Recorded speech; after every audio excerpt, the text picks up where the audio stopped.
Satu kelas ada berapa orang? 53. Oh, 53. Oh, di sini total ada 53 ya. Oke. Oke,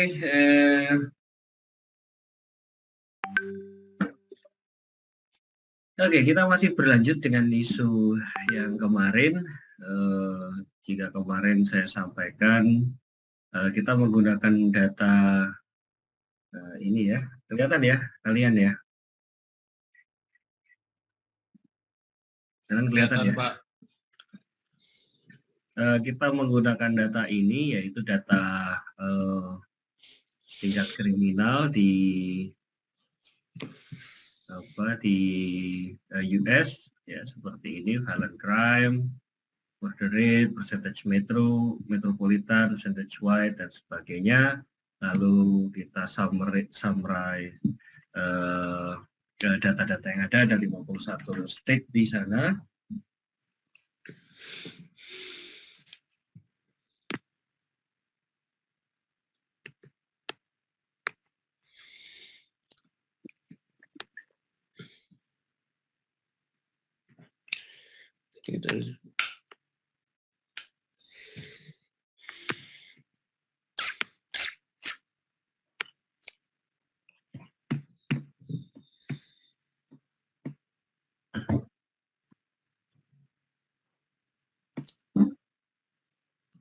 Oke. Lalu kemarin terakhir sampai sini ya.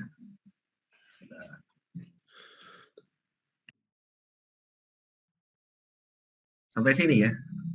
Iya, Pak. Oke, sampai sini. Jadi ini adalah indikasi awal ya, indikasi awal kita untuk melakukan sebuah regresi. Jadi ya pertama itu adalah kita bayangkan bahwa kita memiliki inilah gunanya literatur ya. Jadi dari literatur, dari baik theoretical perspektif atau empirical perspektif ya, kita lihat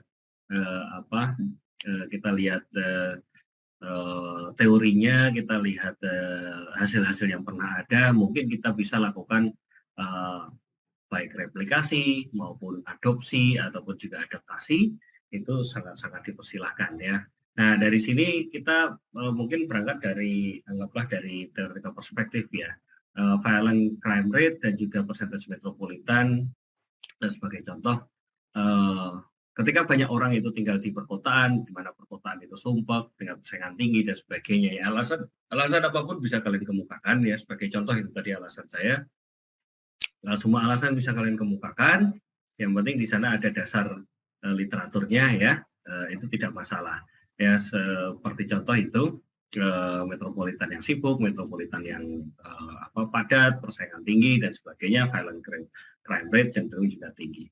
Begitu dengan poverty ya, kemiskinan, motif-motif kejahatan biasanya adalah motif-motif ekonomi, sehingga ketika kemiskinan itu juga tingkat kemiskinan yang tinggi juga meningkatkan tingkat kriminal. Lalu ada single parent. Nah, single parent ini bisa dari berbagai macam ya. Kalian bisa berpikir banyak ya. Berpikir banyak ya. Seperti contoh adalah single parent itu tidak hanya dari aspek parentsnya saja. Misalnya dari aspek anaknya, anak yang hidup dengan single parent, ya mungkin ada indikasi bahwa dia tidak mendapatkan kasih sayang keluarga yang cukup, pendidikan dari keluarga yang cukup, sehingga lebih banyak di jalanan dan sebagainya. Oke. Itu sebagai dasar berpikir ya, sebelum kita kemudian untuk membuat regresi dari sini.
Oke.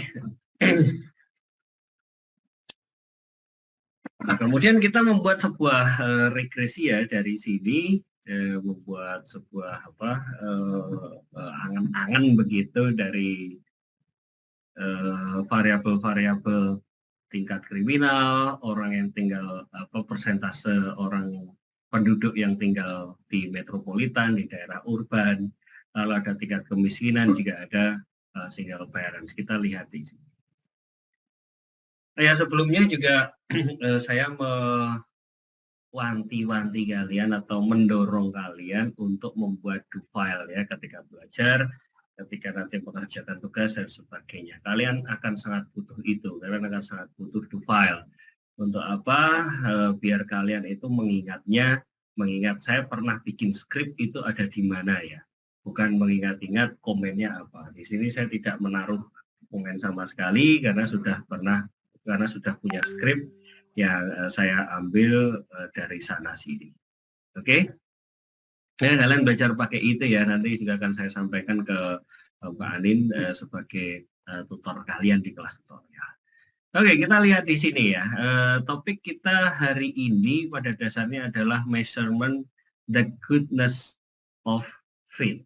Ingat ya, measurement the goodness of faith. Oke, GOF. Apa sih idenya dari GOF ini? Jika kalian pergi ke mencari tempat makan, ya sebagai contoh, ternyata dari goodness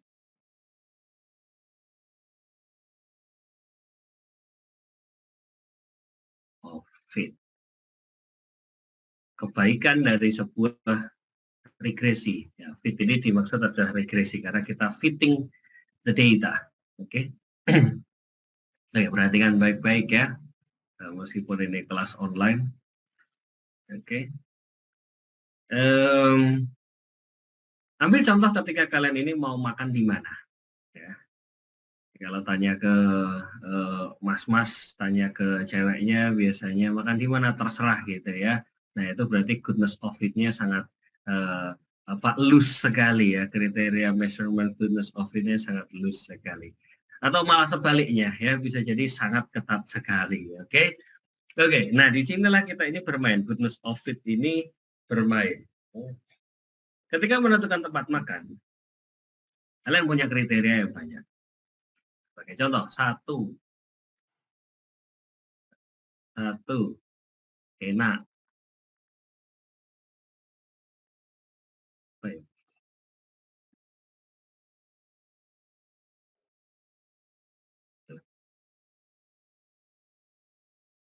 Benar nggak? Enak ya, anggaplah enak. Kedua, bersih. Ketiga, apalagi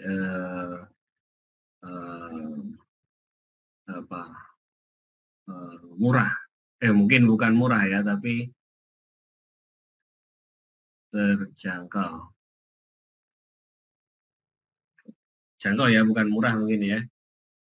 Nanti kalau sama pacarnya ke tempat yang murah kan jadinya kan gengsi dong kan kayak gitu ya. Jadi terjangkau lah, enggak dibilang mahal sih ya, ya mungkin mahal tapi masih terjangkau. Oke. Nah, lalu yang keempat, apa lagi? Keempat, ada ide keempat kalian dalam menentukan apa? Ada ide lagi? Nomor keempat? Pelayanan cepat, Pak. Oke, service. Service.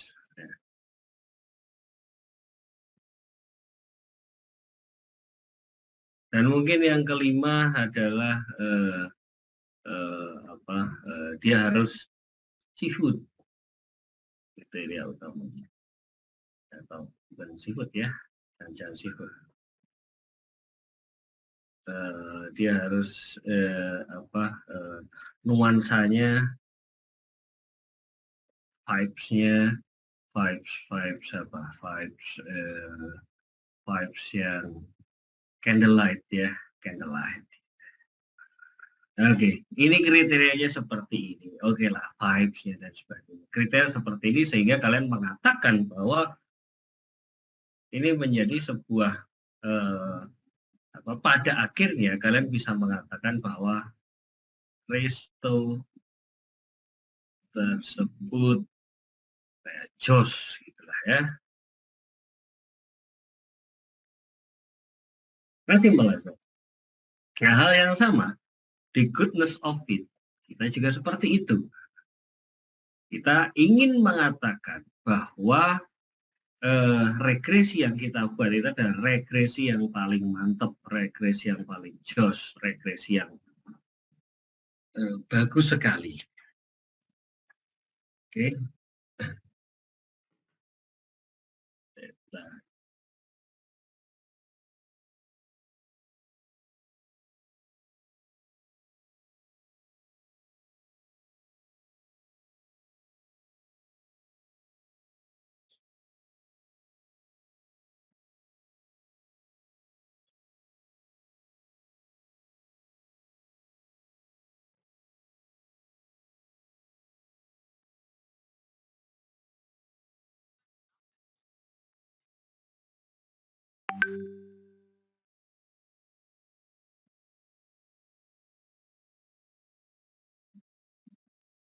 Oke.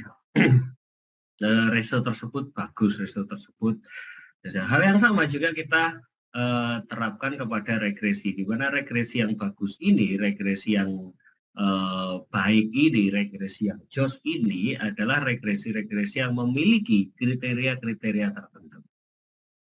Ya, dalam konteks OLS, ya kalau kita menggunakan OLS, katakanlah di sini kita pakai OLS. Sebagai contoh, ini adalah hasil dari least square. Dia tidak per se adalah OLS, tapi least square. Ini adalah least square.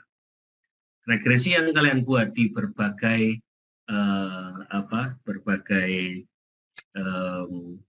software, ya, itu adalah regresi yang keluar dengan LS.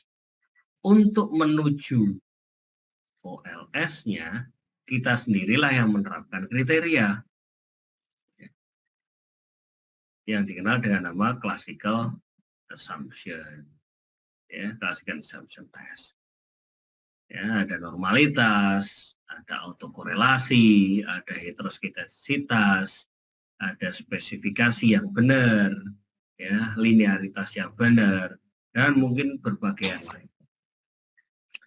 Nah, di sini yang penting adalah 3 hal, saya selalu mengatakan pada kalian: tipe data,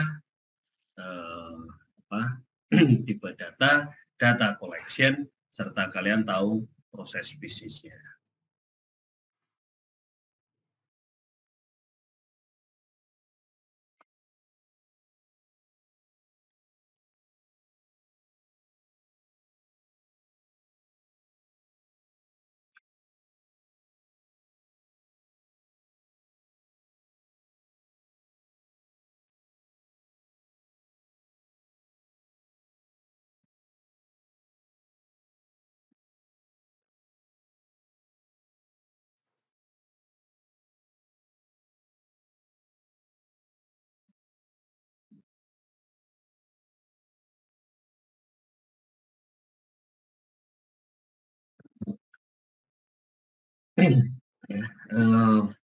Ada di situ di OLS. Tetapi kita mungkin, ya, sekali lagi saya mengatakan kepada kalian, dengar baik-baik ya, karena beberapa juga saya lihat menggunakan regresi, kemudian melakukan OLS, tapi tidak lolos uji asumsi klasik. Dan kemudian ya sudah gitu. Nah, terus apa gunanya uji? Ingat, yang ada di dalam OLS itu adalah uji asumsi klasik, ya. Ingat, uji asumsi klasik. Jika kalian sebagai contoh melakukan uji autokorelasi,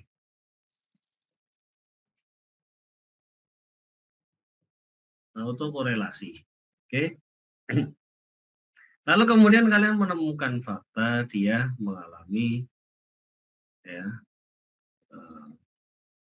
auto terjadi autokorelasi. Kok jadi begini kenapa?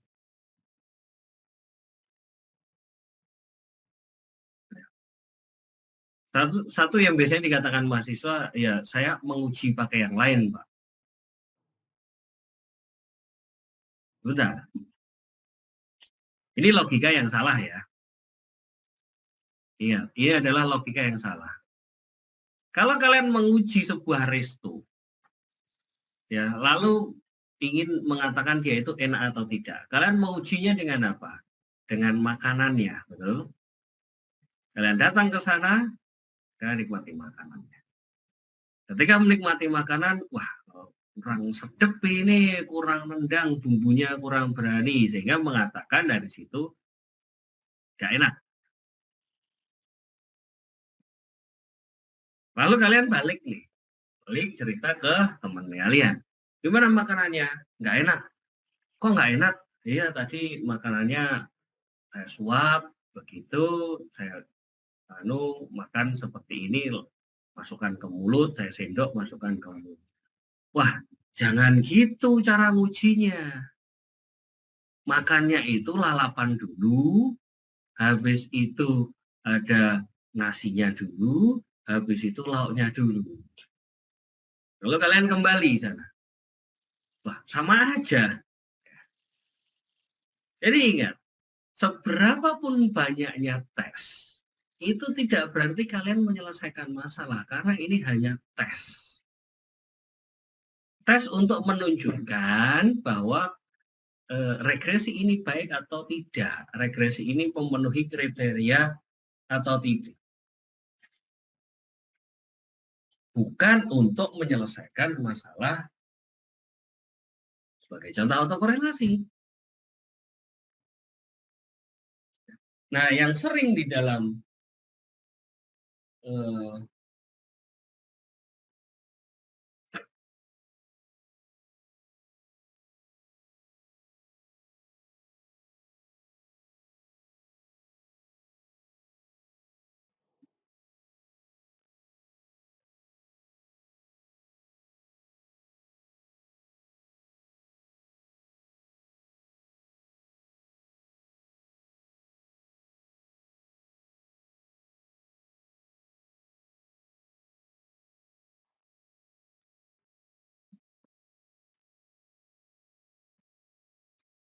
ya,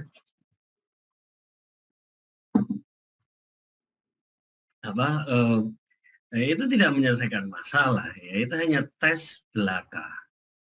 Dites nggak banyak yang lolos, ya sudah. Nah, seringkali permasalahan di dalam apa yang nggak lolos di dalam OLS ini adalah normalitas. Normalitas apa di sini kira-kira? Normalitas apa di sini kira-kira?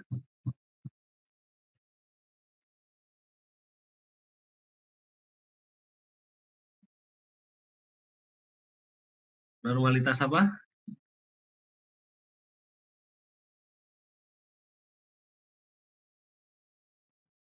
Betul?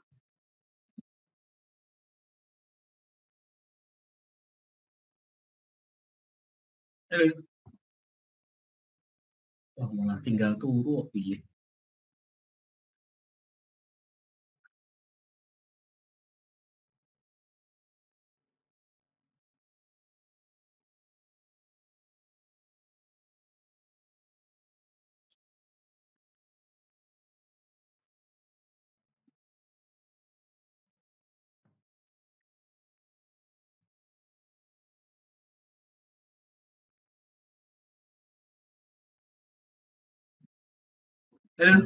Mas Eko, normalitas apa Mas Eko? Normalitas datanya enggak, Pak? Waduh, Bukan. Mas Iqbal, normalitasnya Mas Iqbal?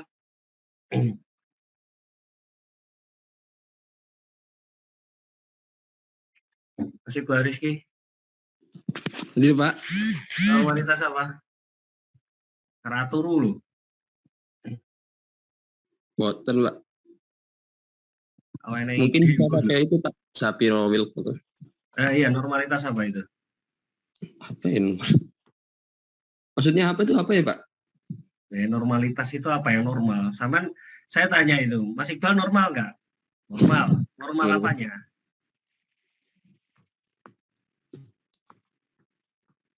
Kan pertanyaannya kan orang jelas kalau cuma normal. Mas Iqbal normal nggak? Mm-mm.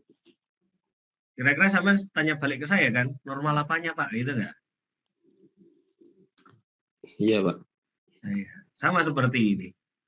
Kita ngecek nih, normal nggak? Normal apanya kira-kira? Persebaran datanya Pak. Wah, harus lali. Baik. Mbak Rizka Amalia. Normalitas data residualnya, Pak. Normalitas nggak perlu. Oke, normalitas residual ya. Semua yang kita uji di dalam uji asumsi klasik, saya harap kalian itu juga bermain otodidak ya. Oke. Berminggu-minggu kayaknya kalian nggak belajar banyak di sini.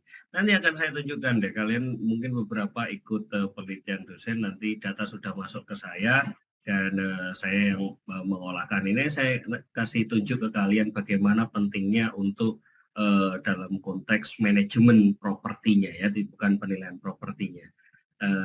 Pentingnya kita belajar ini untuk konteks manajemen properti.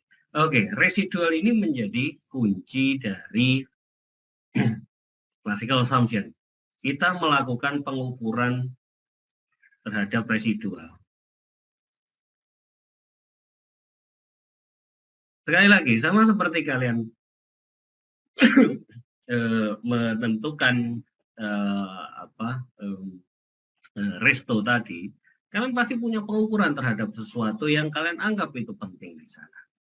Nah, kalau ngomongin enak, itu enak apanya, di sisi apanya. Ngomongin bersih dari segi apanya. Bersih entah tempatnya, atau kalian bisa ngomong, oh detail itu bersih. Rapi juga bisa masuk dalam konteks bersih. Ya. Terjangkau itu terjangkau yang seperti apa ya. Apakah dengan angka uang eksak ya, ataukah dengan kemampuan ekonomi ya. Katakanlah orang lihat harganya terjangkau gitu, oke harganya 20.000 ya, 20.000 ya itu mungkin bukan terjangkau, tapi hari ini ya murah. Kalau harganya 100.000 gitu mungkin terjangkau ya, terjangkau bagi kelompok ekonomi tertentu. Oke, servis itu apa yang dimaksud? Servis anunya segera datang, makanannya segera datang, atau servis dari depan gitu. Silakan masuk, selamat pagi, selamat sore, selamat malam gitu dari waitersnya dan sebagainya. Begitu juga dengan yang sangat-sangat mungkin kualitatif sekali ya, nuansanya ya, wah ini kayak di Bali gitu loh, enak suasananya. Atau ini suasananya candlelight dinner gitu. Kalau makan malam di sana, waduh enak bener itu. Atau suasananya mewah, mepet sawah, alami, sejuk dan sebagainya. Nah, kalian pasti punya semua orang ya, saya pikir semua orang pasti punya seperti itu. Yang menjadi point out itu adalah residual di sini. Ya, normalitas residual. Autokorelasi yang dicek, autokorelasi residual. Oke, ya, sebagai contoh kita bicara dulu di sini ya.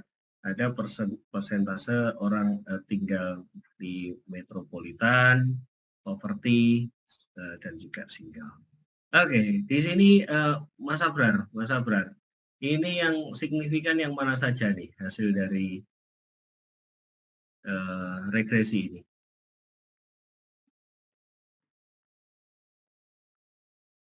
Mas Abrar mana ini? Wah, tinggal turu Mas Sabar. Halo, ya Pak. Tinggal turu. Ini yang signifikan apa saja tuh?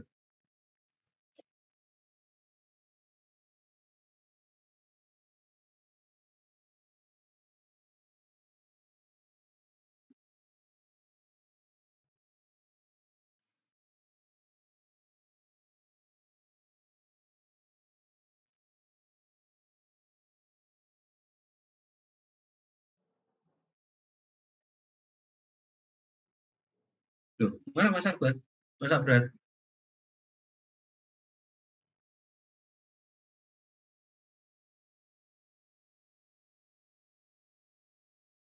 Mana Mas Sabar ini? Hilang orangnya.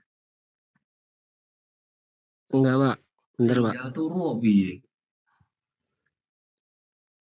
Yang Jadi mana, dia Pak? Yang Mas Sabar. Ini yang signifikan mana aja ini? Saya bikin regresi di sini. Oh, kesumbak saya, Pak. Saya Makanya bikin regresi di sini. Yang signifikan variabelnya yang mana?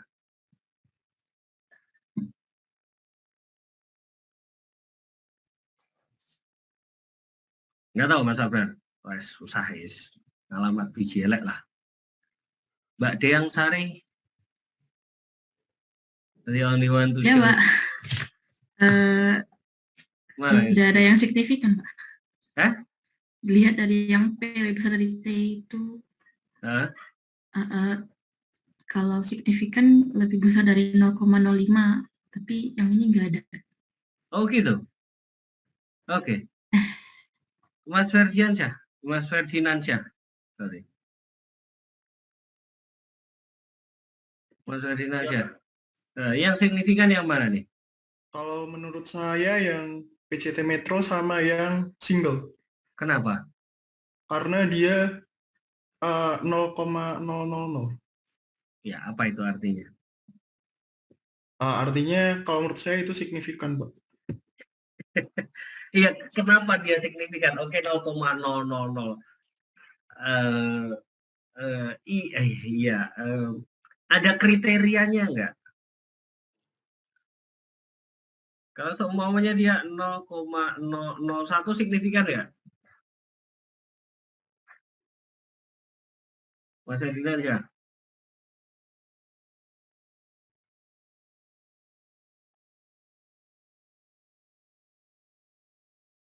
Mas Ferdinand? Tinggal turu juga ini. Mbak Lintang. Mbak Lintang?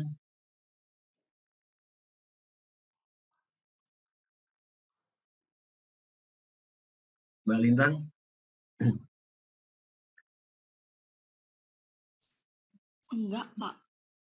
Ya tinggal turu loh Mbak Lintang. Iya, Kalau Pak. yang jawab kayak ide kabeh tuh. Halo? Ya. Gimana? Yang signifikan yang mana?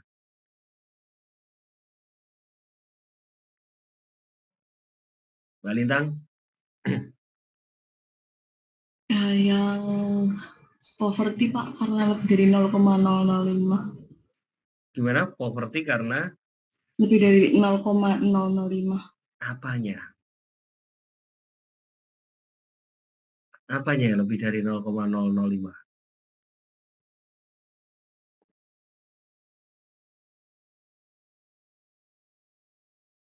Mbak Lintang? Ya, Pak.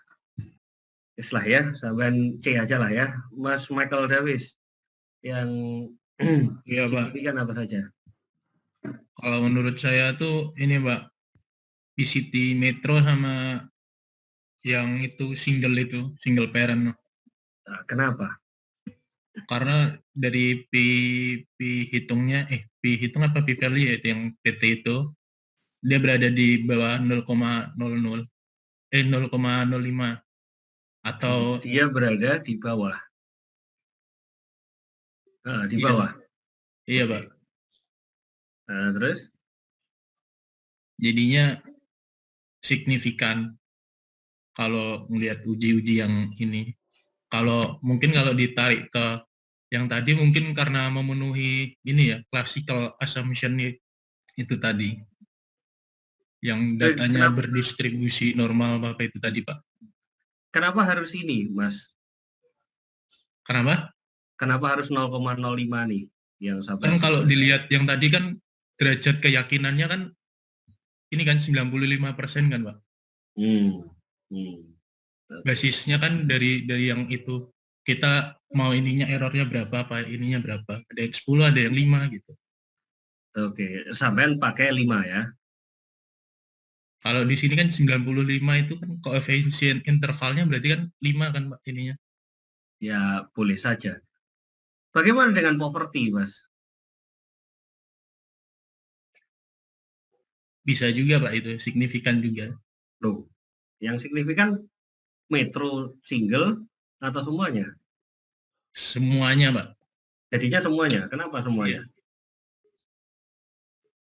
Kalau di bawah 0,05 kan berarti ya semuanya kan. Terus dilihat dari yang probability yang F itu, yang di atas itu, F hitung itu juga 0,00.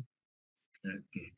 Oke, well, at least good ya, daripada siapa tadi, Mbak Lintang, Mbak Diang, Mas Ferdinand gitu. Saya ingatkan kalian berkali-kali ya. Di dalam manajemen dan penilaian properti itu ada manajemennya. Tidak hanya penilaian properti. Kalau kalian belajar penilaian properti, ya kalian langsung saja sekolah di KJPP. Ya, tidak sekolah di UGM, ya langsung saja sekolah di KJPP. Nanti kita sekolahkan kalian di sana itu tidak apa-apa ya. Ganti ijazahnya jadi ijazah dari KJPP. Gitu ya. Ini dalam konteks manajemennya perlu hal-hal seperti ini ya. Perlu pengetahuan tentang kuantitatif. Oke, good Mas Michael Davis. At least sampean betul-betul memperhatikan dan sampean betul-betul put the big effort untuk belajar manajemen, tidak hanya penilaian properti. Yang lain masih belajar penilaian propertinya. We will send you out to KJPP for your good. Oke. Ini yang tadi disebut sama Mas Michael adalah critical value. Nilai kritis. Ya, nilai kritis atau dilambangkan dengan alfa. Kita bisa milih. Alfa itu bisa milih. Mau berapa persen pun kalian pilih. Boleh di dalam praktiknya ya. Boleh milih 1%. Boleh milih 5%. Boleh milih 10%. Boleh milih. Ini sekali lagi ya, kalau saya pribadi juga concern dengan mahasiswa MPP itu yang karena saking getolnya baca kitab suci SPI KEPI jadi lupa yang lain, ya, lupa pengetahuan yang lain. Yes, KEPI SPI itu adalah sebuah kitab bagi penilai, tetapi ya, tidak semuanya harus mengacu pada SPI KEPI. Ya. Nanti kalau kalian nikah mau dikasih maharnya SPI KEPI, yang cewek dikasih mahar SPI KEPI, yang cowok ngasih mahar SPI KEPI, gitu ya, mau ya. Oke, ini bisa milih, tergantung dari keyakinan, tergantung dari bagaimana tiga hal yang sering kali saya sebut, mau pakai 1%, mau pakai 5%, mau pakai 10%, itu tergantung pada hal itu.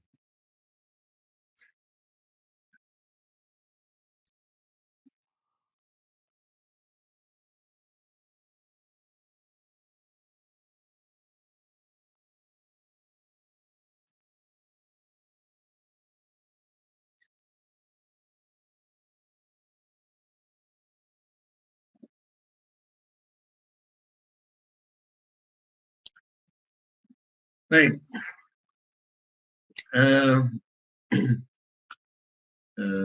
persen 10%. Nah ini nilai ini dibandingkan dengan critical value yang ada di sini. Ya. Kalau kalian melihat bahwa P itu nantinya lebih besar daripada alfa, maka dia berada di 0. Apa H0 dari regresi ini? Kalian otaknya dicuci dulu ya. Jangan mengatakan itu diterima, itu ditolak. Lihat dulu H0-nya apa. Konteksnya banyak. H0 tidak harus selalu signifikan. Oke.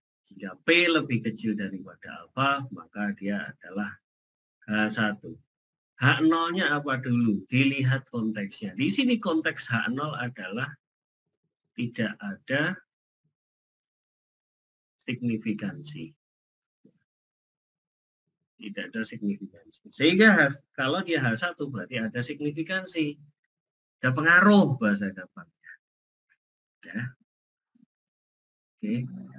Jadi harusnya udah dari kemarin-kemarin. Ini ngajarin kalian ini nggak tambah pinter tapi diam di tempat nih lama-lama ya. Oke, ngajar kalian itu juga agak tambah pinternya gitu ya. Semua UGM nyogok cukup bacot lah, nyogok tapi ya joki tapi ya belajar juga lah. Joki kan untuk masuknya ya, di dalamnya kan belum ada jokinya. Kalau udah ada jangan-jangan. Oke.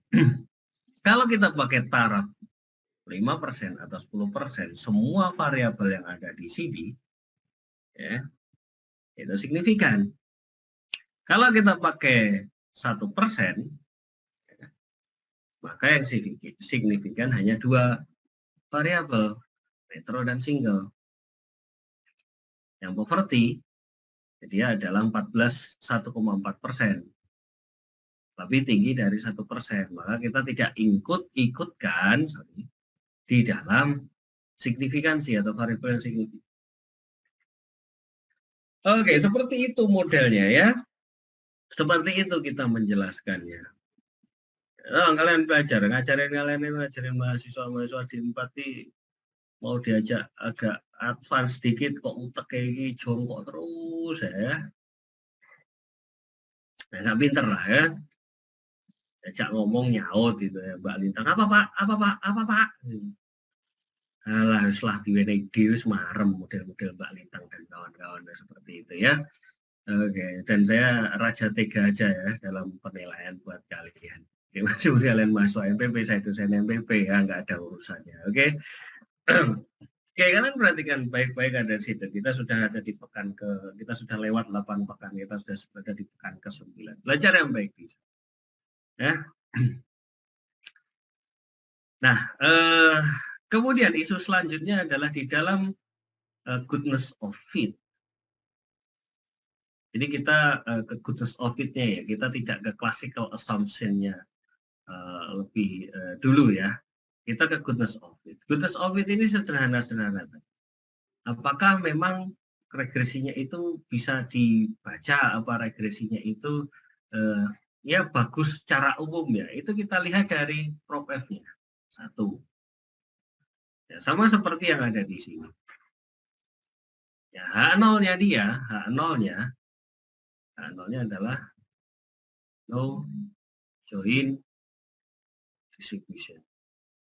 Yang artinya join distribution ini adalah ketika kita gandengkan bareng-bareng variabel A, B, C, D dan juga dengan variabel dependennya, itu bisa membentuk sebuah persamaan yang baik, bisa membentuk sebuah persamaan yang bisa kita baca.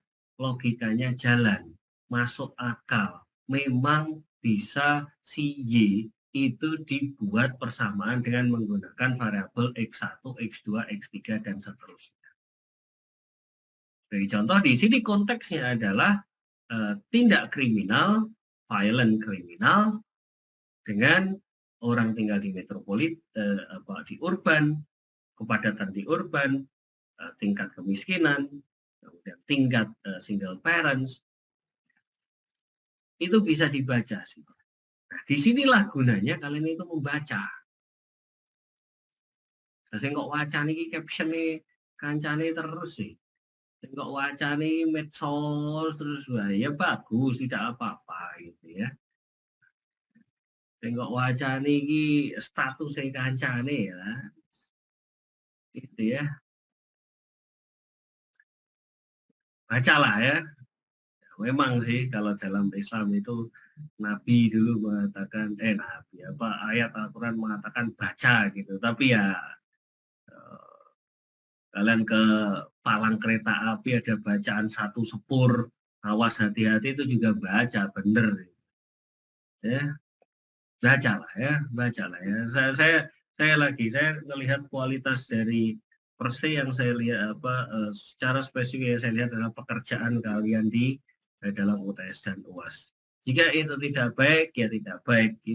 Saya berbeda. Saya memang orang yang pribadi saya oke, santai, tapi ada requirements tertentu ketika kita berbicara perkuliahan seperti ini. Tolong bedakan itu ya.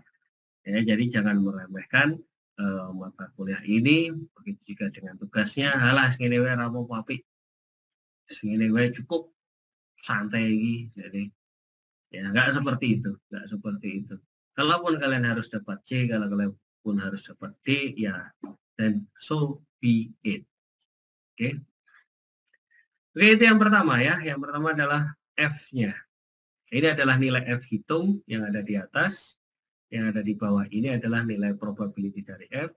Sebetulnya sama, F hitung maupun probability F itu sama. Ya hanya beda penampilannya saja. Kalau paling gampang lebih dibaca itu adalah probability F. Atau kalau nggak dapat probability F juga masih bisa melihat di tabel ya. Kalian unduh tabelnya, kalian buka melalui Google kalian ya, tabel F gitu. Oke. Itu yang pertama. Yang kedua adalah R. Yang kita pakai di sini R square atau adjusted R square. Nah, ini tergantung dari apakah dia univariate atau dia multivariate. Jika dia univariate, maka dia pakai R square saja. Besar ya R-nya ya. Kalau dia multivariate, maka dia pakai adjusted R square. Kenapa kita berbeda memakainya? Di dalam adjusted R square, di sini ada tulisan adjusted.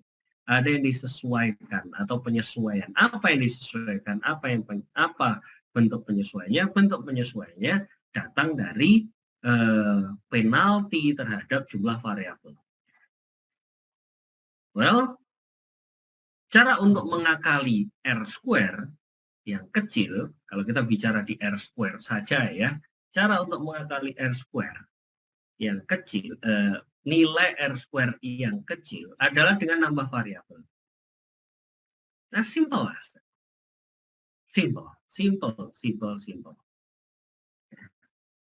Seperti hidup kalian sekarang ini, simple, hanya belajar, hanya berkuliah. Ya. Yang bikin kompleks ya kalian sendiri ya, saono buat kompleksitas. Oke, tetapi itu dianggap semacam dalam tanda kutip ya, kecurangan. Ya, kalau kita hanya bicara R square, ketika kita tahu nambah R square itu berhubungan nambah variabel itu berhubungan dengan nambah R square, itu kind of curang. Kita belum tentu melihat konteksnya sekali lagi. Nah, oleh karena itu adjusted R square di sini berperan untuk memberikan penalti dalam tanda kutip ya, penalti atas tambahan variabel yang masuk ke dalam model. Ya, sehingga kita pakainya untuk multivariate yang adjusted R square. Oke. Oke, dua itu. Ada yang lain nggak? Ada yang lain lagi nggak selain adjusted R square dan F itu? Well, at least dua itu kalian penuhi tidak apa-apa. Dua itu dipenuhi dulu tidak apa-apa. Bagaimana mengatakan? Nah, oke lah. Kalau F ada ketentuannya karena dia merupakan uji hipotesis bisa dibandingkan. Tapi bagaimana dengan adjusted R square? Ya, nilai berapa Pak nilai yang bagus atau apa ya? Apakah 50% nilai yang bagus? Apakah 80%? Nah, ini saya punya cuma 20% Pak. Saya punya cuma 10%. Nah, untuk mengatakan ini bagus atau tidak, saya lagi kita butuh perbandingan. Perbandingannya lewat apa? Studi lain. Studi lain yang serupa. Kalau kita bicara sebagai contoh studi lain dan juga topiknya juga. Kalau kita bicara pakai data makro, kecenderungannya adalah memiliki R square atau adjusted R square yang tinggi. Data makro itu data agregasi. Ya, kalau kita pakai data agregasi. Sebagai contoh yang ada di sini, ini adalah data agregasi. Ya, kalau kita lihat strukturnya,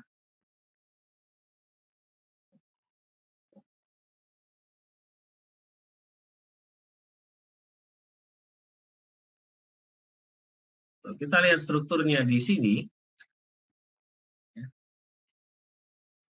ini ada state, ini ada crime, ya, artinya ini adalah tingkat kriminal di masing-masing state.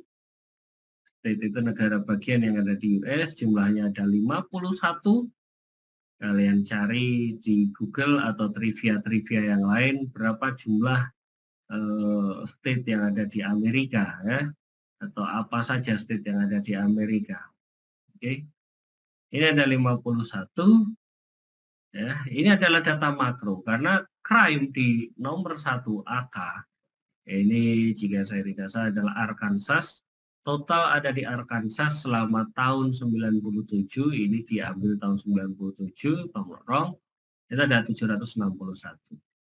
Murder rate 9%, persentase orang yang tinggal di urban adalah 41,8%, persentase kulit putih di wilayah tersebut, di state tersebut ada 75,2%, high school 86,6% yang lulus, poverty tingkat kemiskinan 9,1%, dan single parents di sana sebesar 14,3%. So, ini adalah data agregasi, data agregat. Kecenderungannya kalau kita pakai data agregat,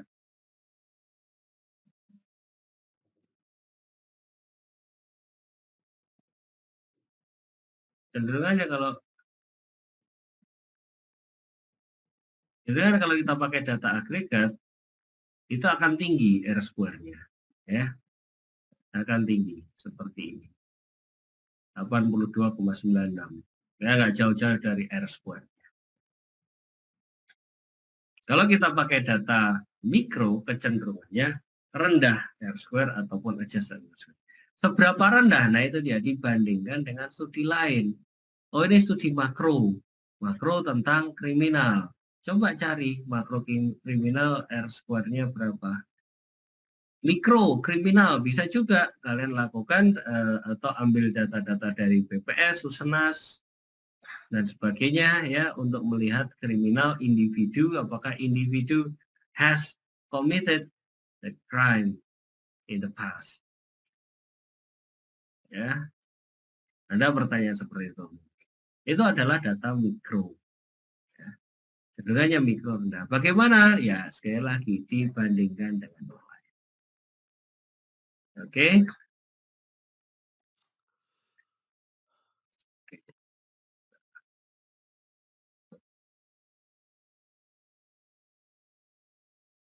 Kok malah.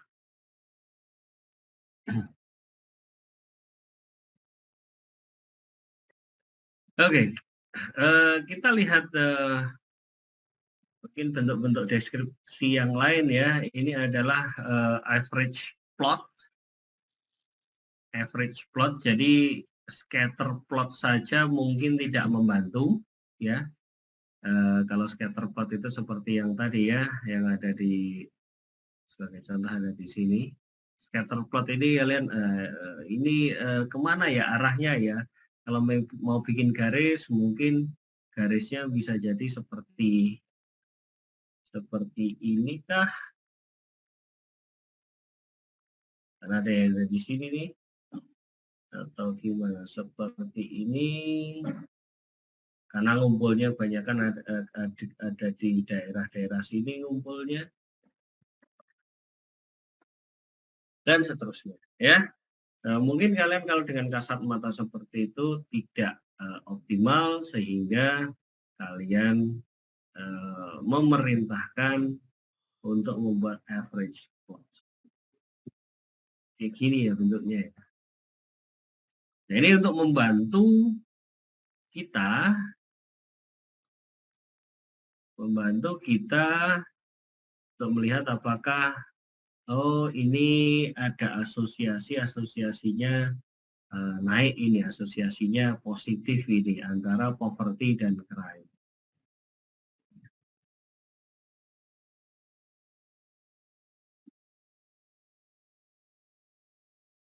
bisa digabungkan semua. Oke.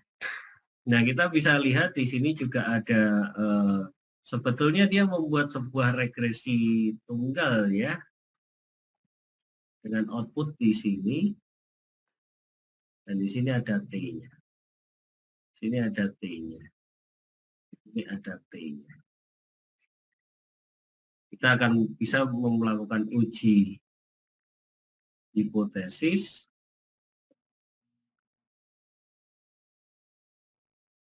Uji hipotesis dengan berdasarkan T itu. Kalian lihat di tabel 1% itu translasi ke T hitungnya berapa, 5% translasi ke hitungnya berapa, 10% translasi ke T hitungnya berapa. Seingat saya untuk 1% ini 2,54, untuk 5% ini 1,96 dan 10% adalah 1,64. Cek di tabel ya. Nah, artinya kalau seperti ini semuanya baik property, crime, dan single parent itu percentage metro, property, dan single parent itu semuanya memiliki signifikansi kalau diuji satu-satu. Ya. Oleh karena itu kita lakukan regresi ya tadi. Oke. Kita bisa nambah yang lain juga sebenarnya di sini ya untuk nambah variabel yang lain karena kita tidak hanya memiliki 3 variabel itu persen metro, white, and metro, poverty, and single, tapi juga ada high school, ada white, dan juga ada murder rate. Bisa nambahkan lagi ya, rec, crime, tadi ada metro, ada poverty, single, tambahkan white, dan juga high school.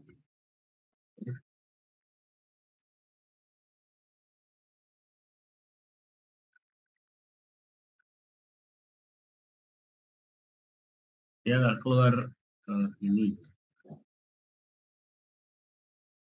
Kalian bisa lihat kedua perbedaan ya. Ini mungkin sedikit advance ya, sedikit advance. Jadi di sini nggak keluar tuh adjusted R square-nya. Kalau di sini keluar tuh adjusted R square-nya. Ini karena saya memasukkan satu komen ya yang meminta meminta Stata agar melakukan treatment kepada varians yang dilakukan, sehingga saya pengen Stata tolong kamu minimumkan varians yang mungkin muncul dari regresi yang ada di sini nanti. Apakah hasilnya sama? Cara koefisien hasilnya sama ya, boleh kita bilangnya sama. Tapi ternyata standar errornya berbeda. Ya, standar errornya beda. Oke, sehingga T-nya juga berbeda. Kalau T berbeda, T itu berasal dari koefisien dibagi standar error. Itu adalah T. T hitung. P adalah translasi dari T lewat tabel. Kalian baca tabelnya. Ini confidence interval adalah interval dari kalau dia ada di antara T tengahnya adalah 5,87, maka kalau 5% 5% confidence interval, batas bawahnya adalah 5, batas atasnya adalah 10. Dia tidak harus selalu simetrik ya. Tidak harus selalu simetrik. Oke, begitu seterusnya ya. Kita lihat penambahan ya, ada metro, poverty, and single. Oke, sebagai contoh tadi metro signifikan, poverty 5% signifikan, ya, single 1% pun signifikan. Kalau kita nambah 2 yang lain ternyata tidak signifikan.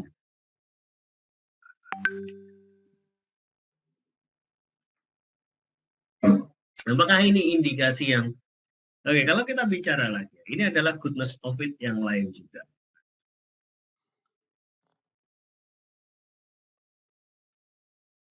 Yang ini gunanya adalah untuk yang berasal dari membaca.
Oke,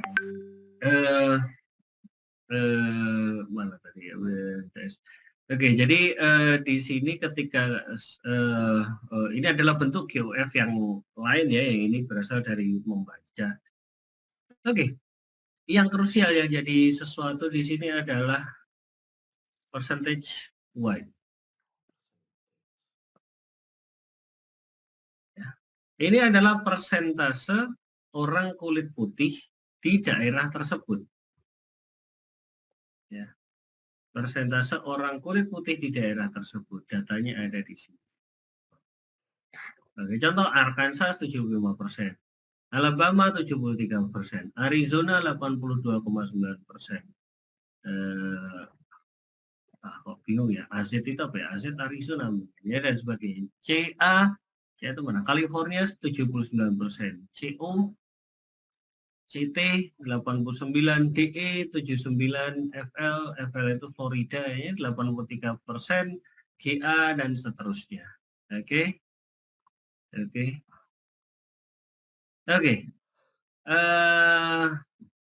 Dalam konteks ini ada yang tahu isunya? Ada yang tahu isunya? Kenapa kita bisa memasukkan percentage white dan dilalah di situ tidak signifikan? Ada yang bisa bawa isu ini? Tunjuk aja ya, Mas Eko. Gimana Mas Eko? Itu isunya bukannya dipandang sebelah mata gitu ya, Pak? Gimana? Orang kulit hitam. Kayak orang Eropa yang di situ gitu, terus kayak dipandang sebelah mata gitu ya, Pak? Gimana? Cerita Mas. Oke, ceritakan. Sependek yang saya tahu, esensinya gitu sih Pak, cuma latar belakangnya saya kurang Iya, paham. sampai itu cerita. Sampai bisa cerita. Jangan malah nanya ke saya, cerita. Orang kulit hitam itu dipandang sebelah mata kalau di daerah Amerika itu, Pak. Terus orang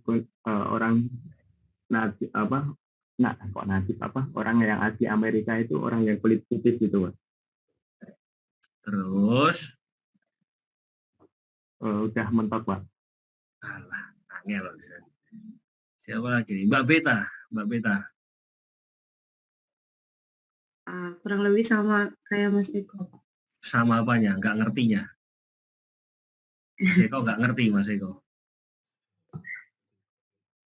Cerita, Mbak. Ya itu diskriminatif gitu. Jadi orang tuh nilai dari rasnya. Terus, Jadi kalau orang kulit hitam di benua Amerika itu didiskriminasi, kalau kulitnya berwarna hitam tuh kurang dapat privilege di sana. terus urusan sama konteks yang sedang kita bicarakan di sini apa?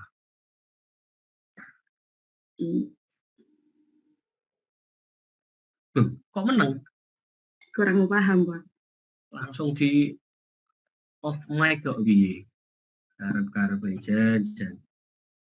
Dan Anda ingin dihormati, hormatilah orang lain, oke? Anak-anak tes the strict rule.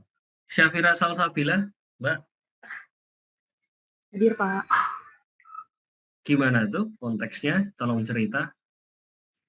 Kalau menurut saya ya itu pertama rasis, terus rumornya itu di sana tuh orang kulit hitam tuh cenderung sering melakukan kejahatan. Jadi mungkin di sini di penelitian ini dimasukkan persentase orang kulit putih untuk melihat seberapa banyak orang kulit putih yang melakukan kriminalitas gitu Pak. Oke, terus hasilnya? Hasilnya tidak signifikan. Artinya Tidak banyak orang kulit putih yang melakukan kejahatan. gimana? Tidak banyak orang kulit putih yang melakukan kejahatan. Tidak banyak orang kulit Putih yang melakukan kejahatan. tidak banyak orang kulit putih yang melakukan kejahatan. Berarti orang kulit hitam yang melakukan banyak kejahatan.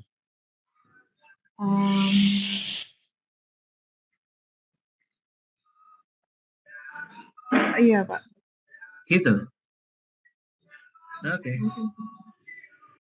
Mbak Teresia. Ini banyak perempuan ya. Mbak Teresia. Kalau saya kurang lebih sama sih Pak. Sama nggak ngertinya? Ngerti tapi sedikit sih Pak. Oke, cerita. Ya kalau di Amerika kan memang terkenal kayak banyak diskriminasi itu kan Pak, keras yang kulit hitam. Nah tapi kalau dari hasil analisisnya ini kan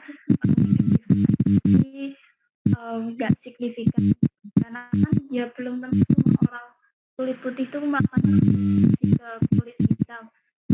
Begitu pula ke orang yang kulit hitam itu juga belum tentu semuanya melakukan kejahatan. Itu sih Pak kalau saya. Kenapa sampean mengatakan belum tentu itu? Kenapa Mbak Teresia? Maaf Pak, gimana tadi putus-putus suaranya? Kenapa Mbak Teresia mengatakan belum tentu? Kenapa? Iya, karena nggak semua orang melakukan kejahatan nggak sih Pak? Nah ya, dari hasil studi ini saja. Suaranya susah. Oke, next Mbak Dia Rizky Amelia.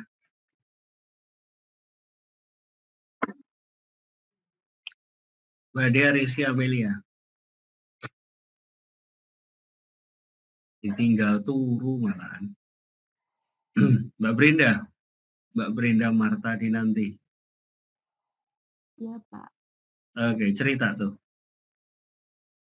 Seperti yang dikatakan sama dari tadi sih Pak. Karena di Amerika juga yang ada diskriminasi itu tadi. Terus kalau berdasarkan hasil uji ini makanya tidak signifikan gitu sih Pak. Terus? Sampai cerita itu ya, kalian itu cerita, Anda itu cerita karena hasilnya seperti apa dari sudut pandang konteks. Habis itu buatlah kesimpulan pendek. cerita coba Mbak Brenda.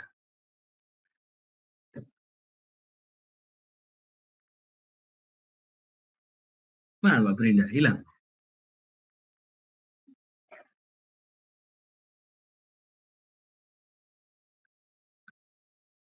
Mas Mikael, coba Mas cerita. Ya Pak, Cerita Mas. kalau ini kenapa percentage weight ini dimasukin ke ini mungkin karena melihat sejarahnya dulu ya Pak. Kan kita tahu bahwa dulu ada anti apartheid itu loh, yang apa orang kulit Anti apa? hitam. Anti apartheid bacanya gimana? Ya itu Pak. Apartheid. Ya apartheid itu Pak. Nah itu kan dari zamannya Nelson Mandela kan juga udah kayak gitu. Nah mungkin karena ini dia di Amerika itu seperti yang sudah dijelaskan teman-teman sebelumnya kan bahwa dia mau Teman-teman nggak memasukkan, menjelaskan apa-apa Mas. ya dia mau memasukkan bahwa konteks rasis itu berpengaruh signifikan nggak ke tingkat kejahatan atau kriminal. Nah kalau dari sini kan kita lihat yang dimasukkan percentage weight-nya. Kalau dilihat ini nggak signifikan, berarti sebenarnya hubungan ras antara kulit hitam atau kulit putih itu belum tentu berpengaruh gitu loh terhadap tingkat kriminal kayak gitu sih Pak. Oke. Good. Ya. At least sampean bisa ngomong Mas daripada teman-teman yang lain. Ya, konteksnya masukkan percentage weight di sini seperti yang Mas Mikael tadi katakan adalah isu tentang kulit hitam melakukan kejahatan, kulit hitam yang dianggap dianggap orang nggak bener dan sebagainya. Atau seperti mungkin kalau di Indonesia itu orang-orang bertato kali ya, orang bertato. Nah isu itu muncul di level bawah, di arus bawah, di sosial. Ya muncul isu itu. Nah di sini riset ini coba untuk memasukkan variabel tersebut untuk ngasih tahu kepada kita. Ya kalau memang benar adanya pasti akan terbukti nanti di hasil estimasi. Tapi kalau enggak, nah ini nih yang pekerjaan panjangnya. Oke, kesimpulannya adalah di sini dia memasukkan percentage weight ya ke situ. Kalau orang kulit hitam itu adalah orang yang melakukan kejahatan atau cenderung menjadi pelaku-pelaku kejahatan, harusnya PCT white adalah negatif serta signifikan. Artinya semakin tinggi ada korelasi negatif tuh antara area yang banyak orang kulit putihnya dengan tingkat kriminal. Kalau dia negatif dan signifikan ya. Oh di daerah Arkansas banyak orang kulit putih, sana masih aman. Karena orang kulit putih nggak melakukan kejahatan. Nah, kalau itu negatif dan signifikan. Ternyata hasilnya, yes dia negatif tapi nggak signifikan. So mungkin memang ada stigma-stigma itu, tetapi itu bisa jadi anekdotal evidence. Mungkin orang melihat ya dimunculkan di media ya segelintir orang yang melihat. Ya, ini yang menjadi masalah. Sehingga seakan-akan orang kulit hitam nih yang banyak. Ya. Seperti mungkin juga kalau dalam konteks kebinatangan adalah kalian tahu isunya hiu dan juga hiu sebagai pembunuh. Tahu isunya itu? Mungkin Mas Mikael tahu Mas Mikael? Gimana Pak isu hiu membunuh? Hiu ikan hiu ya, hiu sebagai pembunuh. Tahu iya gak? tahu Pak. Apa coba bisa mungkin jelaskan ke teman-teman sampean yang pengetahuannya itu rendah. Gimana Pak? Ya emang hiu kan karena ini kan terkenal wild animals gitu jadinya ya. Ini Ya, kan. apakah dia pembunuh? Apakah dia membunuh banyak orang? Enggak sih. Nah ini tetapi terkenalnya kan melalui film dia kan, melalui drama-drama ya, mendramatisir di buku-buku, cerita-cerita itu adalah kan yang membunuh manusia ini. Padahal sebenarnya yang kematian karena ataupun bahkan serangan karena hiu itu persentasenya sangat rendah sekali. Ya, sangat rendah sekali persentasenya. Ya memang sih kalau kita dicemplungin ada hiu ya takut juga ya karena itu ya. Tapi artinya di sini kalau kita berbicara pada konteks angka, ya konteks angka itu tidak terbukti. Tapi di sisi lain kita jangan juga ya mungkin akan lebih baik lagi kalau kita juga menggali dalam konteks bukan angka ya kualitatif. Tapi secara kuantitatif di sini tidak terbukti bahwa orang kulit hitam itu atau area dengan banyak orang kulit hitam itu banyak kriminalnya. Atau sebaliknya area dengan banyak orang kulit putih itu kriminalnya rendah, enggak juga.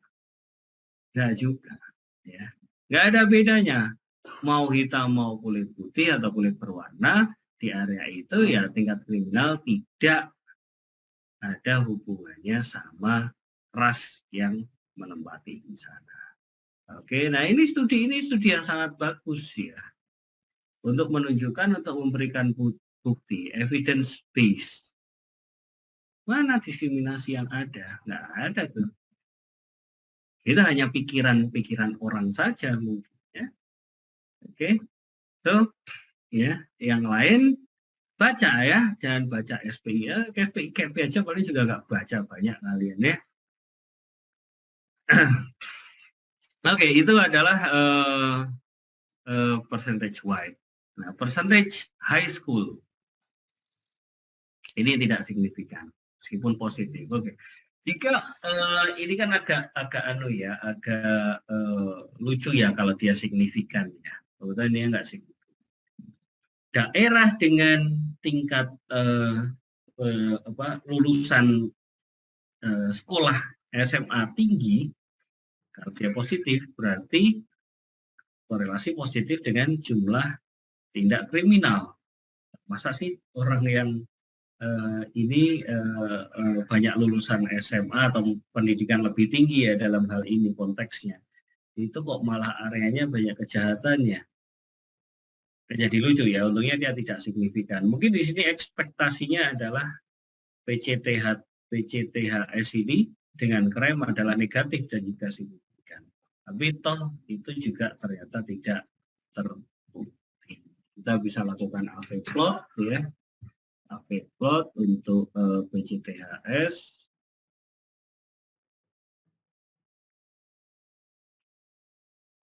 Oh ternyata memang asosiasinya positif, hanya saja dia tidak signifikan ya. Ada di sini.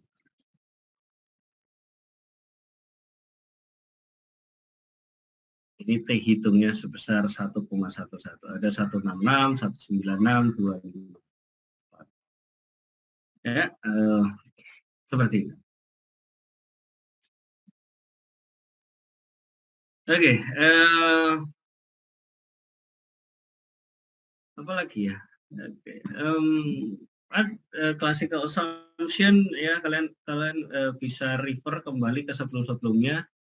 Saya lupa apakah saya sudah ngirim do file ini ya. Ini ada untuk checking the normal distribution of the residual, pakai Saviro wheel, apalagi ini untuk ngetes constant variance, ini juga untuk ngetes constant variance, ini juga untuk ngecek constant variance ya, variance-nya banyak juga ya. Oke, untuk ngecek heteroskedastisitas muncul atau tidak di 3 hal ini. Apalagi VIF untuk ngecek multicollinearity problems, apakah dia ada. Begitu juga dengan PW core dengan pairwise correlation atau melihat asosiasinya. Apalagi checking if the single regression is linear, apakah ini linear atau enggak. Coba kita lihat ya. Linear kata. Fitted values-nya ini loss crime PCT metro, ini dengan metro A. Ya, ada resiko dia seharusnya tidak linear. Ini fitted values ini yang kita bikin sekarang. Oke. Fitted values adalah yang kita bikin sekarang.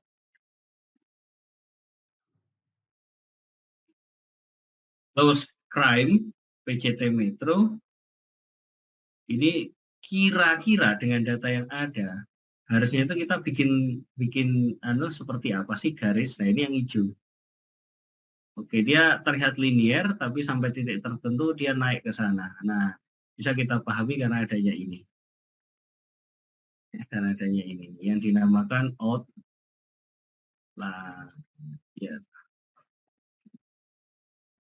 Jadi dia naik di sisi. Oke, yang lain juga coba kita cek the way crime and poverty. Oops, dia malah lebih tidak beraturan, ya. Hijaunya seperti ini. Well, mungkin masih bisa sedikit rasionalisasi ya.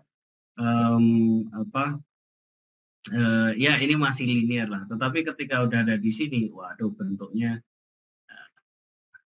Ini ada dua hal yang sedikit menyusahkan ketika berada di sini, data-data di sini dan juga data yang ada di sini. Ini adalah pure outlier. Oke. Kita lihat variabel yang lain. Ini dengan single parents. Hal yang juga mirip adalah ketika dia ngumpul ada di sini, yes, tapi kemudian ada some outliers di sini dan one big outlier di sini, ya. Sehingga ini yang menyebabkan keputusan jadi agak gamang ya, apakah memang betul ini regresinya tidak linear atau sebagainya. Oke, kita juga bisa melihat tidak hanya secara kasat mata ya. Jadi ada outliers ya. By the way, coba saya tes ini ya, heteroskedastisitasnya. Oke, ini saya pakai Cameron and Trivedi. Banyak sekali tes itu banyak sekali. Jangan hanya banyak-banyakan tes, tapi juga lebih esensial dari situ. Ya. Wah ini tes ini dia nggak lolos uji nih, pakai tes lain, semuanya dites gitu ya, bukan masalah di situ. Lebih esensial adalah datanya sebenarnya gimana. Oke. Cameron and Trivedi decomposition EM test, kita lihat ini ya, kita lihat totalnya. Kita lihat totalnya ada di sini. Kita bisa menegasikan sini ya, bisa saja ya, namanya juga tes ya, orang mau pakai kriteria yang mana. Kalau kita pakai kriteria total, dia H1 terjadi heteroskedastisitas. Kita mau pakai ini saja, heteroskedastisitas, ini jika 0,01, 5%, dia dari 5% dia kena heteroskedastisitas, 1% dia tidak. Kita bisa pakai Bruce-Pagan test juga. Bruce-Pagan test H0-nya juga sama, Bruce-Pagan test for heteroscedasticity. H0-nya adalah constant variance atau homoscedasticity, dan kita lihat di sini chi-square dan juga probability of chi-square dia di bawah, bahkan di bawah 1%. Terjadi yang namanya heteroscedasticitas. Nah, kita bisa pahami ya, sekali lagi ini pentingnya kita memahami data. Bisa kita pahami kenapa dia kok heteroscedasticitas tertentu kok susah atau kenapa atau ini dan sebagainya lah. Ya iya, di sini ada outliers di sini. Outliersnya dua tempat lah, sehingga bisa kita lihat, waduh ini heteroscedasticitas nanti ada masalah ini. Oke, itu kalau kita pakai OLS. Oke, ada juga ini linearity check. Linearity check. Kita lihat di ini ya, SQ square. Jadi ini adalah square, berarti dikuadratkan, bentuk tidak linearnya. Oke, jadi di sini adalah crime menggunakan predicted crime dan juga predicted crime square. Kalau dia signifikan di sini, head SQ-nya signifikan, artinya dia adalah dia pakai square, dia pakai kuadrat. Kalau dia signifikan, berarti bentuknya harusnya nggak linear dong ini. Karena disarankannya kan square. Kok nggak linear? Nah, ini ceritanya. Kan ada seperti ini. Wah, kayaknya sih linear bisa lah, tapi kok kayaknya janggal. Nah, itu tercermin juga sebetulnya di dalam tes itu sendiri. Ya, mau tes yang lain juga, yang lain seperti tes. Ini H0-nya adalah model has no omitted variable. Kita mengincar H0, ya. H0 model has no omitted variable. Artinya model yang ada sekarang, yang di sini kita menggunakan variabel-variabel yang kita pakai, itu tidak perlu adanya pengurangan variabel, adanya variabel yang tidak penting. Yang tidak penting yang membuat estimasi kita jadi bias. Ngapain masukin variabel ini? Itu buang aja, nggak penting kok itu. Nah, itu H0-nya, artinya kita mengincar H0. Di sini yang terjadi adalah H1. Ya, goodbye ya, kalau kita mengacu pada dia nggak H0 dia, atau dia H1. Model has omitted variable. Alright. Apalagi, Dewi Stark, Durbin Watson. Durbin Watson, it's not time series ya, it's not time series, so we cannot do this, ya, we cannot perform this. Oke, ada pertanyaan dulu. Pak, mau tanya dong Pak, terus kalau misalnya tadi ada kayak kasus terjadi masalah heterodiksitas itu solusinya gimana Pak? Kan kalau saya baca-baca kan dikasih treatment gitu kan. Nah itu gimana itu Pak? Oke, jadi sekali lagi yang pertama adalah ingat, bukan ngetes dengan yang lain. Well, you can do that, but it doesn't solve the problem. Anda hanya akan memperoleh fakta, oh dia tidak dia tidak mengalami permasalahan heterositas. Dari satu uji di antara 10 uji yang kalian lakukan. So the problem is not on the test, the problem is in your data itself. So kalian harus melakukan treatment terhadap data. Apa sih maksudnya treatment terhadap data? Oke, kalau seumpamanya datanya itu terlalu besar, kalian bisa lakukan smoothing dengan menggunakan log. Jadi datanya di-logkan. Oke, di-logkan itu digimanakan? Sebagai contoh, di sini kita punya apa? Data yang besar, data crime yang besar ya. Kan ada berapa? Sampai ribuan ya. Ada di sini tuh mentok-mentok ya seperti percentage si 1 sampai 100 ya. Oke, ini crime ini gede nih datanya. Kalian bisa lakukan log dengan cara ya bikin variabel log.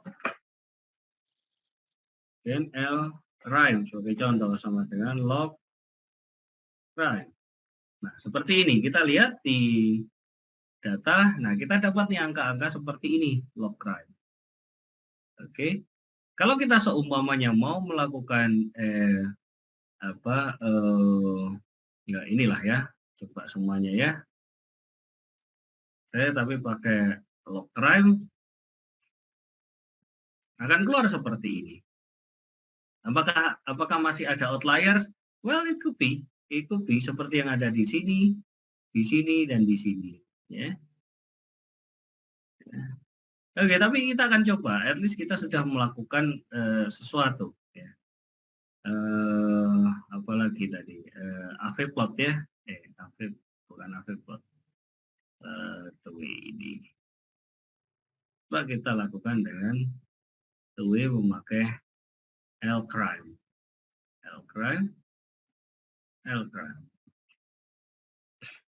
Apakah lebih baik?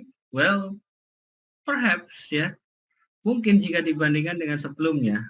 Coba kita pakai yang lain yang paling parah tadi itu ada di sini ya. Yang bentuknya paling parah. L-crime. wah jadinya nggak lebih baik juga. Nah, seperti ini Mas caranya ya. Itu ketika kita melakukan log. Nah, selain melakukan log, kita juga bisa melakukan dengan rasio. Seumpamanya ada data penduduk nih. Jadi crime per 1000 penduduk ada berapa? Atau crime per penduduk itu berapa nilainya, rasionya. Kita bisa juga pakai itu. Nah, the point is kalian jangan melakukan uji tambahan lagi. Oke lah 3 gitu cukup lah ya. Gimana lagi memang itu intensitas. Jangan melakukan uji-uji lagi. Yang kedua, kalian pay attention to the data. Ada data, ada proses bisnis, ada data collection. Oke lah, karena data sudah ada, bagaimana datanya? Saya bisa apakan dari sana? Bisa dilogkan. Oke, coba log. Coba lagi regress lagi. Hasilnya gimana? Dites lagi. Masih bagus nggak? Apa bisa jadi lebih bagus nggak? Oh, kalau bisa lebih bagus ya sudah. Mungkin ini cara yang terbaik. Kalau belum ya cari lagi. Ada log, ada rasio. Ya, rasio itu juga bisa banyak, terhadap penduduk juga bisa. Ya, atau mungkin perbandingan dengan yang lain. Katakanlah di sini yang crime paling tinggi itu adalah 2922. Bisa jadi ya 2922 ini adalah satu yang tertinggi. Kalian normalisasi itu tekniknya adalah normalisasi. Ya, yang paling bawah adalah 0. Jadi berapa nih 761 dibagi 292? Berapa dia range-nya? Atau bisa jadi rasio terhadap total crime. Ini total crime-nya berapa kalau dijumlah di sana? Kemudian crime adalah crime-nya AK 761 dibagi dengan total crime yang ada di sini. Nah, yang penting di situ adalah ketika kita melakukan cara-cara seperti itu, kita paham konteksnya juga. Ya. Kalau seumpamanya crime dibagi dengan total crime itu adalah magnitude dari area tersebut, kriminal di area tersebut relative to other areas in America. Ya, 761 ini, sekali lagi ya, 761 ini kan bisa tinggi, bisa rendah. Tinggi atau rendah itu relatif. Kalau ngomongin waduh kriminal 761 ya banyak itu 700 ratusan kriminal dikit itu ya 10, 5 gitu setahun. 700 dulu, tapi ada juga yang 2000, ada juga yang 1200. Oh iya toh. Wah, berarti relatif dibandingkan yang lain kota tersebut termasuk cukup aman. Untuk mengakomodasi cerita seperti itu, maka perlu ya rasio-rasio tadi. Seperti itu, Mas. Baik, Pak, terima kasih. Tapi kalau misalnya kita pertama kali nyoba nih pakai uji 1, terus ternyata nggak lolos. Terus kita nyoba lagi nih pakai uji 2. Tapi lolos gitu gimana itu, Pak? Nggak apa-apa atau? Oke, itu kan masih 50-50 ya kayaknya ya. Iya. Tambahin aja uji ketiga nggak apa-apa. Oh, berarti nanti kalau di uji ketiga nggak lolos, kita pakai yang treatment tadi itu ya? Iya, rasio atau iya, apa? iya. Oke. Ya, juri kan seharusnya kan ganjil kan. Oh iya, Pak. Makasih ya, Pak. Oke, ada yang lain? Oke, saya coba mau kasih ini ya, konteks juga ke kalian ini, data yang baru nggak ya? Ya bisa dibilang baru lah.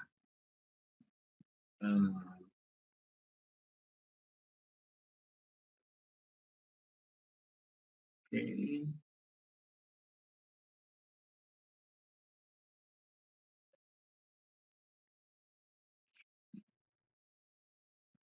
Oke, ini beberapa mungkin dari kalian yang sedang ikut penelitian dosen sama rekan-rekan dosen dan sebagainya. Ini data-data sudah masuk ke saya.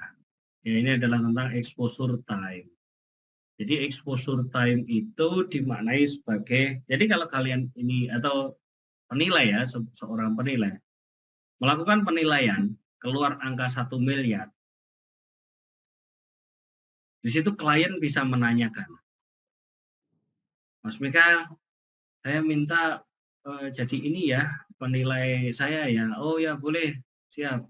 Oke, bekerja, melakukan harga pembanding, cari harga pembanding untuk pasar, pendekatan pasar, harga perolehan, biaya, pendapatan, dan sebagainya.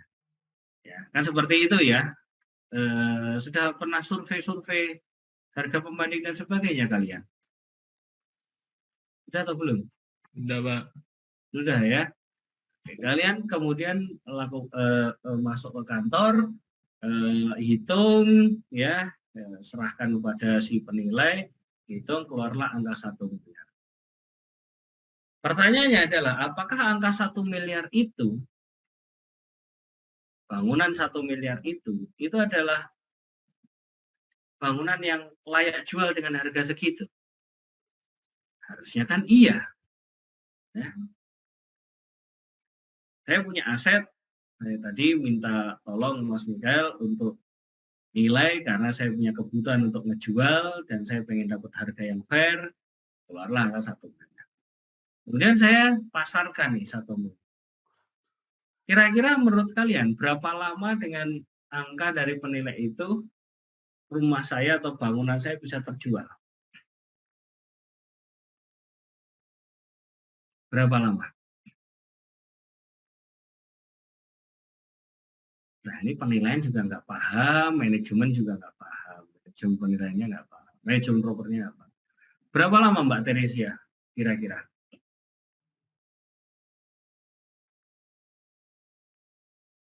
Mbak Teresia?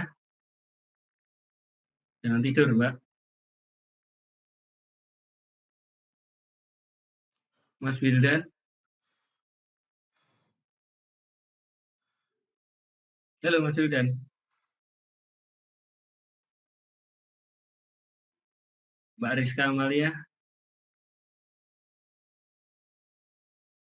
Halo. Mungkin sekitar kurang lebih 6 bulan, Pak. Kenapa sampean berkata 6 bulan?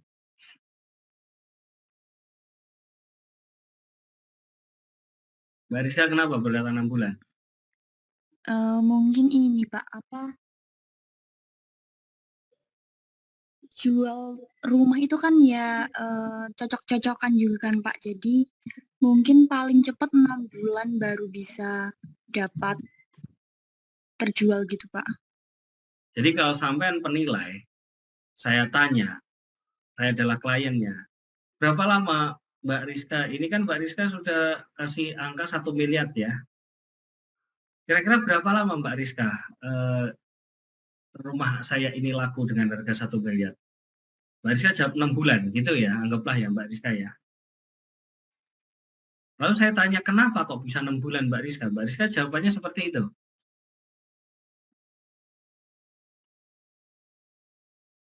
Halo, Mbak Rizka? Iya Pak, mohon maaf Pak, kurang paham. Kurang paham maksudnya? Apa yang kurang paham? Mbak Beta gimana Mbak Beta? 3 sampai 6 bulan, Pak. Kenapa sampai jawab 6 bulan? Karena menurut survei BI rata-rata exposure time yang dibutuhkan buat penjualan rumah itu 3 sampai 6 bulan. Oh, hanya dari situ ya berarti ya? Iya. Tapi Mbak Beta tahu ya apa itu exposure time itu, tahu ya Mbak Beta ya? Tahu, Pak. Tahu. Mbak Rizka tahu nggak exposure time itu apa? Tahu Pak, jangka waktu properti itu terjual kan Pak? Oke. Itu ternyata nggak cukup ya. Oke, yang lain siapa? Mas Sukma, Mbak Sukma atau Mas Sukma ya? Sukma Jati gimana? Berapa lama? Kalau menurut saya berapa lama ya terjual itu tergantung dari seperti yang terjual itu kan tidak dengan harga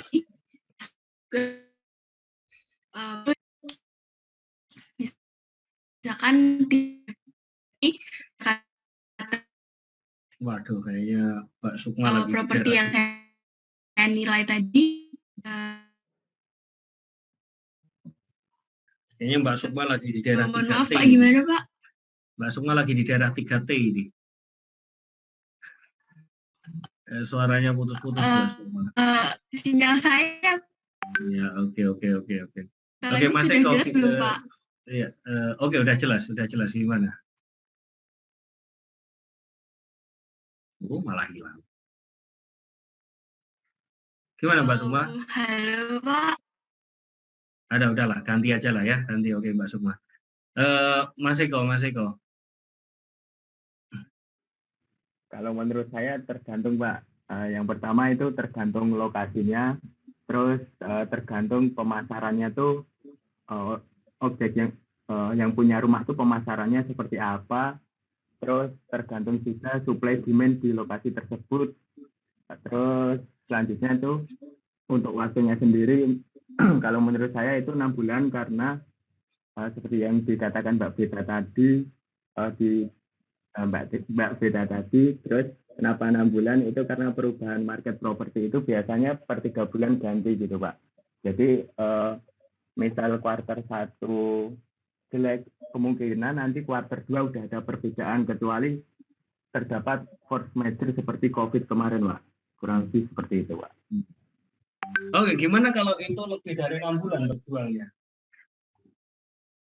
Kemungkinan itu ketika lebih dari 6 bulan berarti harga 1 miliar itu over value dari benefit yang didapatkan oleh calon bayarnya itu. Nah, ketika sampai sebagai penilai kok mengeluarkan angka 1 miliar itu gimana? Pastinya udah riset di sekitar situ Pak. Nah iya. itu nanti tergantung kecocokan dari desain rumahnya juga Pak. Misal ada pembandingnya, saya suka ini murah emang 1 miliar, cuma saya nggak suka desain sama lingkungannya gitu. Nah ini dia yang menjadi masalah bagi penilai kan. Sampean berani mengatakan 1 miliar. Sampean berani mengatakan 6 bulan. Ketika tidak terjual 1 miliar dalam 6 bulan, apa pembelaan dari penilai? Kan nggak mungkin kan, tergantung kan. Paham ya maksud saya ya? Paham ya maksud saya Mas Eko ya? Paham Pak. Itu nanti saya nanya, gimana Bapak udah ngelakuin pemasaran gimana aja gitu. Kalau hanya sebatas satu platform doang, itu kurang Pak itu. Apakah udah ditawarkan ke agensi lain atau gimana gitu. Kalau nggak ngapa-ngapain ya mau 2 tahun juga nggak bakal kejual gitu Pak. Atau cuma pasang banner di depan dijual gitu. Dan sedangkan target marketnya misal di daerah Jogja itu agak daerah pinggiran gitu kan, secara UMR itu Jogja itu rendah dan nggak mungkin orang beli 1 miliar juga pendapatannya di UMR gitu. Kemungkinan itu target marketnya itu di daerah Jabodetabek dengan penghasilan berapa ya? Ya lebih dari 10 juta lah per bulan gitu. Misal itu di KPR kan juga cicilannya lumayan gitu. Dan kalau korelasinya dengan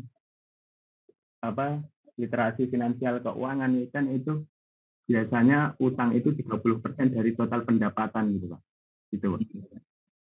Oke, kalau saya sudah melakukan marketing yang seperti sampean sarankan sebelumnya tapi tetap tidak laku. Nah, kan ini yang susah toh.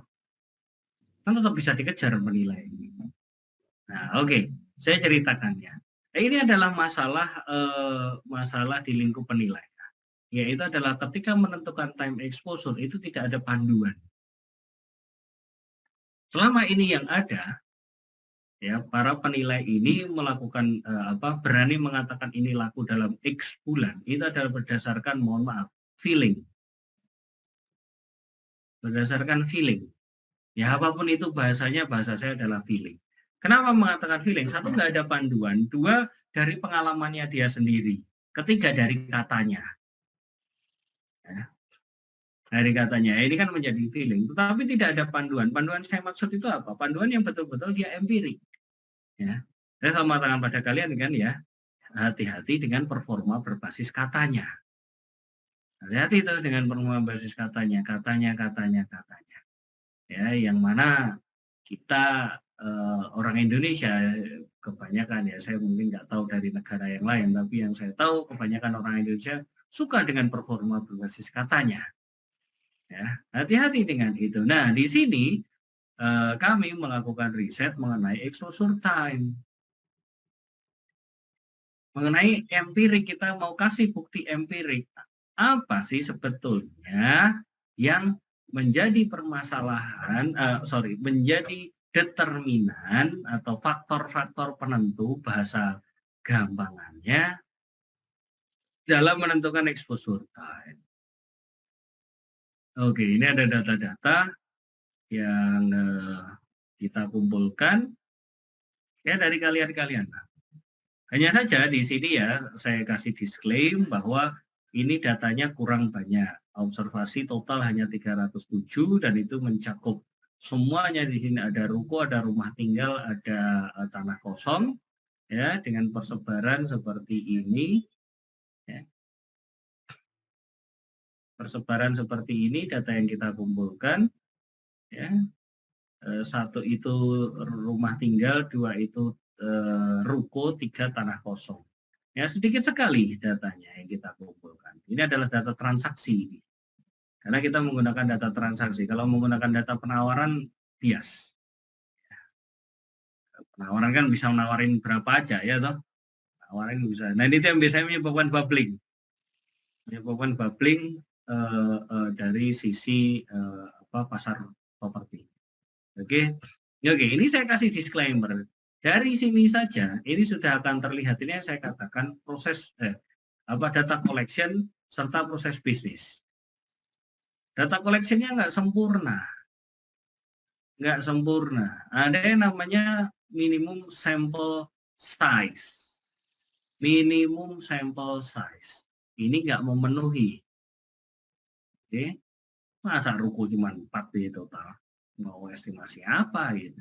30 aja nggak nyampe ya.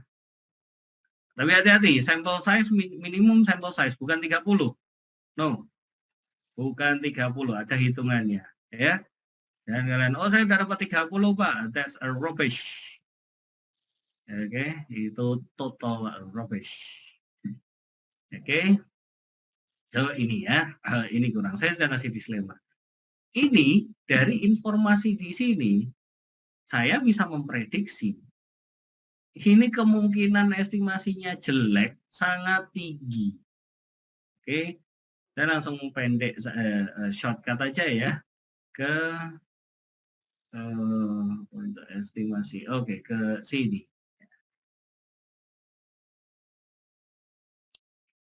Ini adalah hasil regresi dengan variabel exposure time, harga penawaran log, harga penawaran, kemudian ada diskon, ada LT, ada LB. Ini untuk rumah tinggal ya, estimasi untuk rumah tinggal. Hanya ada 168 data yang bisa dipakai.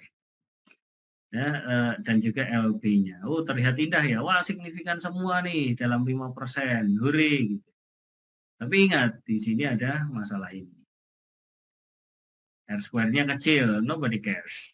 Karena kita ngomongnya dalam konteks data mikro ini. Ya, bukan data agregasi makro, tapi data mikro. Oke. Nah, ini akan bias ini. Oke, kita coba deh di adjusted R-square. Nah, ini adalah adjusted R-square-nya. Hitung lagi karena di sini nggak ada, kita hitung di sini adjusted R-square. Ya nggak jauh-jauh lah, 17% lah, ini 19%. That's still okay. Ya, nah yang biasanya menjadi, nah kemudian kita bermain goodness of fit di sini. Oke, terlihat indah semua. P-value indah, signifikan semua. Prop F jadi tuh. R-square, nah dengan alasan ya gimana namanya juga mikro, data mikro ya gitulah 19%, 20% udah oke itu. Udah oke. Nah, sehingga langsung klaim, nah ini regresinya bagus. No. Tidak seperti itu. Nah, mengacu pada logika OLS, kita harus membuat measurement of error. Measurement of error yang sangat penting. Kita tes di sini.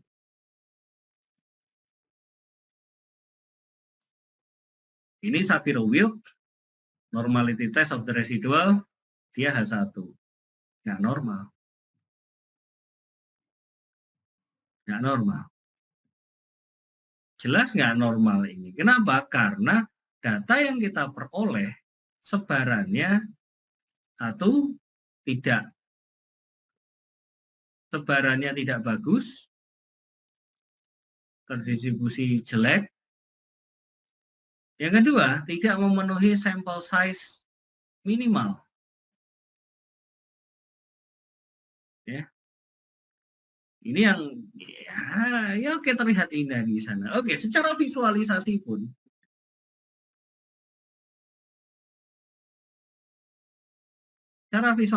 juga seperti ini terlihat. Yang merah adalah jadi ini adalah plotting untuk residual. Idealnya kalau data saya normal itu ada yang ada di merah. Bentuknya harusnya seperti ini. In fact, bentuknya adalah yang biru. Yang biru sangat-sangat tidak normal sekali. Dan bukan zero mean values. So, dari bentuk kasat mata seperti ini, apalagi ini ya, ada dua puncak begitu. Ada dua puncak seperti ini nggak normal ini datanya. Begitu juga ketika lakukan uji formal, dia nggak normal datanya. So, mau berkata baik apapun di sini, juga di p-value dan sebagainya, tapi tetap